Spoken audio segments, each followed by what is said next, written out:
Let's talk about remembering chords. Now, when you first start learning, there are so many chords, okay? And look, I'm still learning chords. I don't think you ever finish learning chords because it's literally infinite, okay? So whatever combination of note you can think of is called a particular chord. So how do we start to memorize these things easily?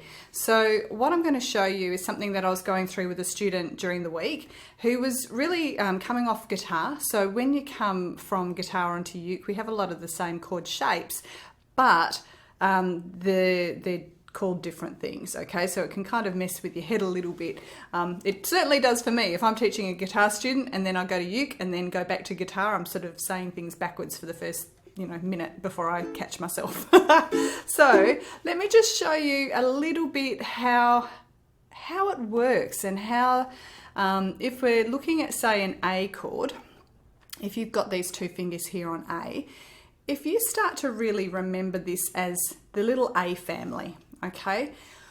If I take this finger off, I have A7. If I take this finger off, I have A minor.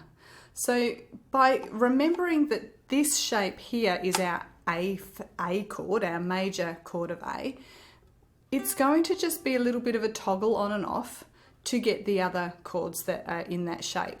So let me give you another example. So if I'm holding a D, now you can hold them all three in a row like that.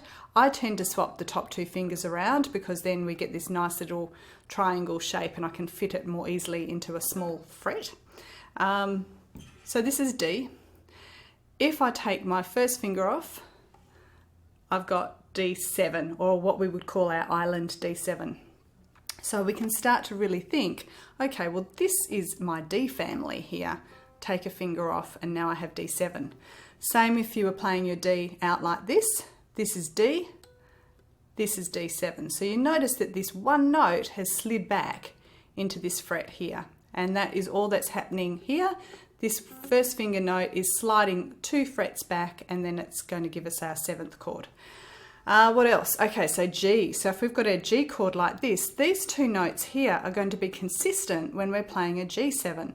So this one would have to slide back to the first fret, which means we need to rearrange our fingers, and then we have our G7 shape.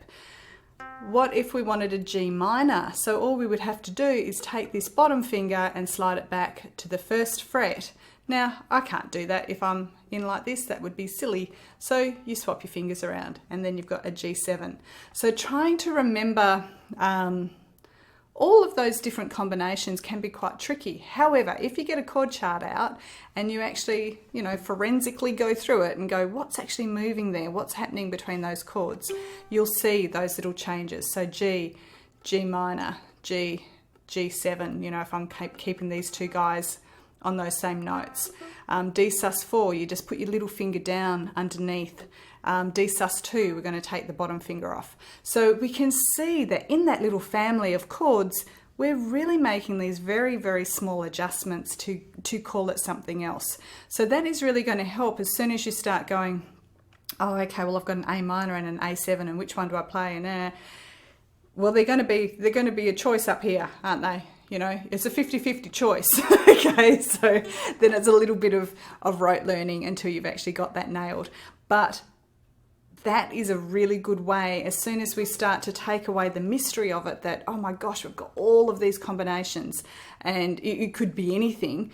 Well, no, it can't be. We're going to be playing particular notes for a major chord and we're just going to be making these slight little tweaks to get the major 7th or the minor 7th or the minor or the add 9 or anything like that. Now, there's rules to that and we go through that when we teach theory, but for the moment, let's just look at the chord shapes and see how they change. And I'll just invite you to go through your songs and look at the ones that you know and just see the similarities between them, because it will really help you when you remember your chords. Okay, take care. See you soon.